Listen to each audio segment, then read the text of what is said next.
is there any data, just as you were talking about it, or are you aware of any of the effects of what adults have impact on their children with like how much they're on their phone? Because I see it a lot. Sometimes like I'm not perfect. It's tricky because I work on my devices, right? And for example, yesterday my kids were really sick. I had to do a lot of work. So I was meant to be at work, but I was at home to help my wife, but I had to be on my laptop at the dining table working. Like it's hard for me to hide that unless I go into a room and like shut, like, I was just working in the living room to be around. Sometimes I have to jump on my phone and do things like I had to put my post up yesterday, because of this and that. I'm around my kids. I kind of don't really want to try and hide that away. And once again, it feels different for me because I'm working. I'm not sitting there scrolling, but kids don't know the difference. So Absolutely. like, I And wonder, vice versa. right. Yeah. I wonder, like, is there any, research or any, like anecdote from you of what that has on children, what impact it has? Oh, there's plenty of anecdotal evidence, a la the panic we're currently in. What I would say is a lot of the peer reviewed academic research tends to look at young children, language development, A, which is blinking complicated, B, um, again, I'm not going to get into the mire and the weeds of this, but it's really hard to accurately measure what we are doing on our screens and how long we're on our screens. And I'm going to say this is an attempt that Apple tried to give people. Oh, we're going to give you the app that tells you how much screen time. Let me tell you, mine is completely off skew because sometimes I open something. For example, I might be listening to a YouTube video because Mm. I'm moving about the house. Technically, that will count up my hours on YouTube, but I'm listening because I'm doing something else. So the arbitrary measures that we've got at the moment are inconsistent. They rely on self-reported measures. The landscape around digital technology is like trying to measure how many times you touch your elbow per day. Okay. Now, you don't know how many times you touch your elbow until I ask you to count the amount of times you touch your elbow. What we know from research is the Hawthorne effect means that if I'm asking you to do it and other people, you'll all be watching, looking at your elbows. Did she touch your elbow? Did he touch your elbow? Have I touched my elbow? That's one of the things about self-reported measures and the space of social media, technology, screen time, you name it. A lot of it relies on self-reporting. So this is what we call a social science. We are making correlational data sound like causation where we don't have accurate results. What I can tell you is what the children tell me in the therapy office, which is, I wish my mum and dad talked to me more. Now, that used to happen before technology. Mm. I wish my parents took an interest. And one of the videos that I did is what children wish their parents knew. And what they wish they knew was their favourite colour, their favourite football team, their best friend, their favourite vegetable, fruit, whatever it is.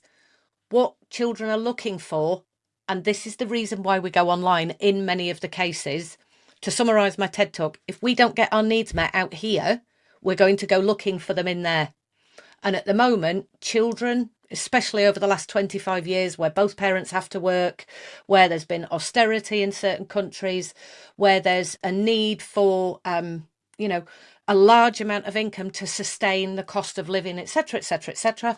Parents are busy, parents are overwhelmed, and what that's resulted in is a downstream effect of children not feeling wanted, seen, soothed, safe, and secure. And so they spend their time with their peers, or they spend their time looking at what Charlie Brooker calls the black mirror.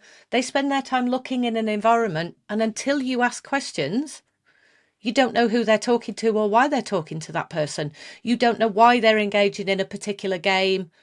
So quite often I say to people, some teenagers try to become really good at a game so they can impress the person they want to date that they can play that game.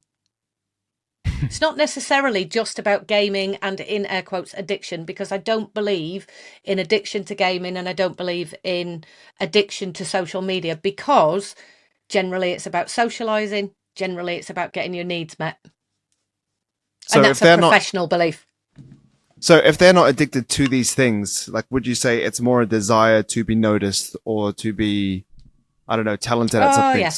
So they double down on the Yep. game or anything like that. Yeah. Yeah. Well, yeah, I can relate to that. Not Football. online, but Yep. there's, yeah, you know, I played sport all the time. Yes, I was obsessed with Yep. sport because I love the sports, but you know, you do get the glory of scoring a try or getting a kick over a goal, you know, and people see that. And now that you kind of say it like that, and you know, I used to do music, you know, of course, I loved music, and you get into things for it because you love it. But then after a while, you know, you sing, you play guitar, girls like it, like, you know what I mean. So that can like kind of help you double down on it, Yeah. if not anything. I mean, yes, I learnt to become a vinyl DJ for exactly that reason in the late 90s. You know, when you look at why we do what we do, and there is a book that I've written called How to Manage Your Gaming and Social Media Habits, the section that talks about why we do what we do is, why do you pick up your device? Well, you might have just had a row with your boss, your partner, you might be feeling lonely, you want to tell your friend that really exciting thing that happened. It's all about connection. It's all about, I want to share something with somebody, or I want somebody to share something with me, so I'm seen, so I'm noticed, so I'm important, and my needs are met, which all boil down to attachment needs, which are primary within every single human being. Yeah, I love how it comes full circle because it feels more digestible as a parent, as a husband, you know, as a friend, or as anyone who can see people dealing with social media and, or let's say gaming or things like that, things that they may be addicted to. It just feels like, it kind of just feels like people need a good hug or people need a good conversation, a good sit down. They need a more kind of like a human interaction. Yeah.